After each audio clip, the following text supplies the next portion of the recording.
Where was this switch? Was it there? Ah, there it is. Man, I'm rusty. I'm really rusty. Ha! In the last stage of the game, I'm sucking ass. Oops.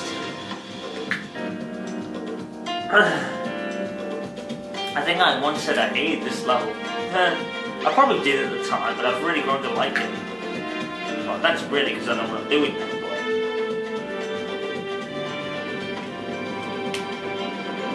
You know, I've never really been a big fan of mazes. You probably saw from my Resident Evil 4 playthrough when I was in the maze with Leon. I've never really been a big fan of mazes or places like that, because I always get lost because they suck.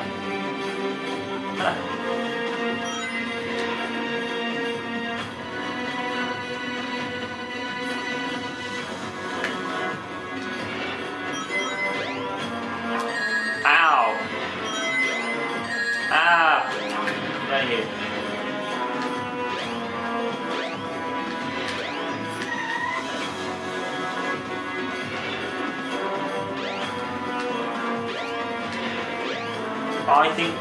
I think today's gamer is really unfortunate because they weren't able. Whoa, that was random. I must have pressed it twice or something. Maybe it was ultra sensitive. My bad. Yeah, I think today's gamer has been really unlucky because there's been so many iterations of Call of Duty or Halo that not many unique games like this are coming out anymore. You know, it's always the same stuff. There's very little I wouldn't say innovation in gaming, because there are still these magnificent gaming developers and makers that do these brilliant games, like Naughty Dog, Quantic Dream, and maybe even Ubisoft as well. Maybe you can count Ubisoft in there. I'm pressing it twice. I'm not even trying to press it twice, but it's coming out twice. Maybe the A button's a bit sensitive, or maybe I am pressing it and pressing it twice without even knowing about it.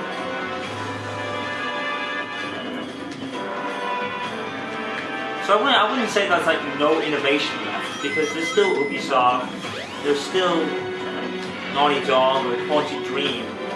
But you know, the bulk of gaming now is the same stuff over and over and over again. FIFA, Madden, NBA 2K,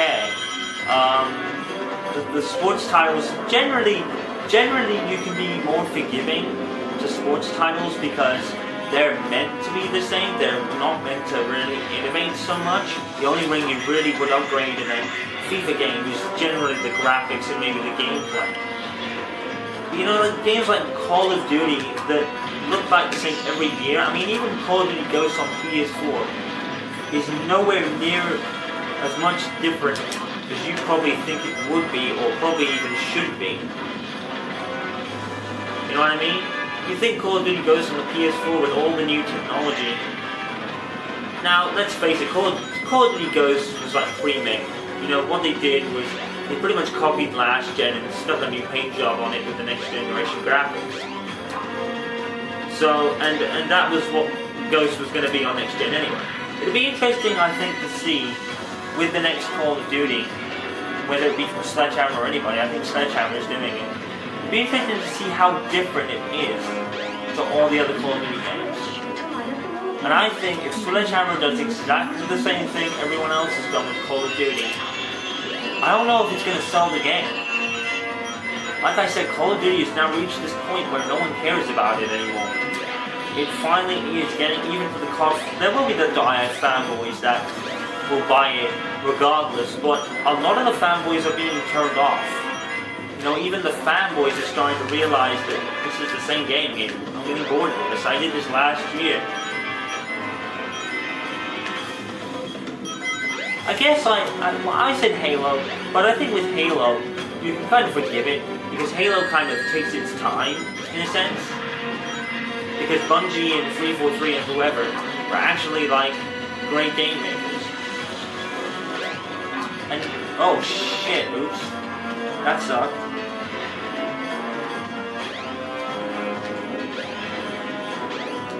Switch to light up the wall panels. You can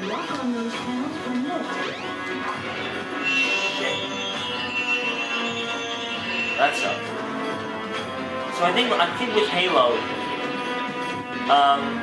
you know, they don't bring out a game every year. And even though Halo 4, to me, wasn't a great game, you know, because a lot of the stuff in Halo 4 was either not necessary or not really explained enough. That was my big problem with Halo 3, like, the Covenant now facing the humans again. The Diadem, what happened? You know, there was so many kind of things that just weren't really discovered. What did the Chief, like, go to do? You know, go to do back there? What was the thing in the library about? Now, to be fair, yes, it's a new trilogy. It's called the Reclaimer Trilogy. They are doing a new batch of games. So, in that way again, you could, where am I going? I'm not even concentrating, that's why. You could say maybe that they left those questions to be answered in another game. So, fair dues. But with Call of Duty, it really does seem like it's the same shit plastered with something else, and maybe a different way of playing the multiplayer just to say we're different, when at its core it's not. And like I said, Call of Duty Ghosts, they made it pretty much the worst Call of Duty multiplayer out there. I still think that now, even though I played it, like I said, in a set of like, oh, fuck's sake, god damn it, I'm fucking up now. I said in a set of Ghosts that I recorded, which was Ripper Ground War Madness. You'll probably see that before you see this playthrough, but I said that even though I don't particularly like the game, I still like to play it, and I'm more used to it now than I was back then, because it was such bullshit when it first came out. It was like, shit, and now I'm kind of used to it, and I can kind of accept it for the most part. I mean, there is still some ridiculousness with the spawns and shit, but, you know,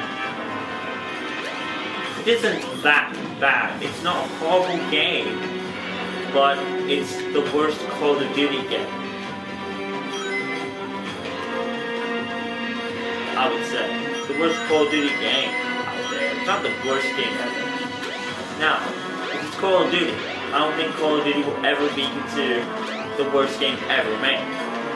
I think it's too popular and too kind of branded for that, if you know what I mean. Like, Call of Duty could be like a brand if you wanted to, because it's so popular. But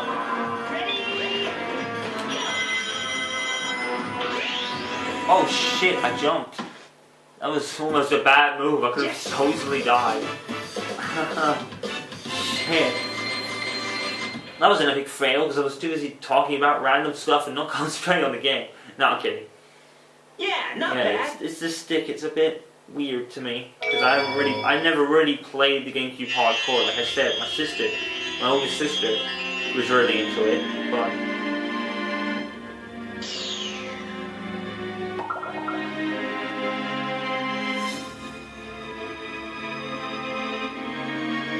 Whoa, what's this?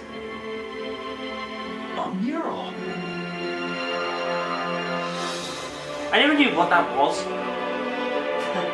No joke, I never knew what that was until like very on later. Probably my last ever playthrough of the game, probably on my sister's GameCube. I never really figured out what that picture was about. It's actually a clue to the end of the game. What's this place? Where am I? This is really weird. It's strange that Sonic doesn't think it's Angel Island or anything. Mind you, we never knew what Angel Island was about until now. Like I said, this game really does go into Knuckles and to Tails and to Amy a lot.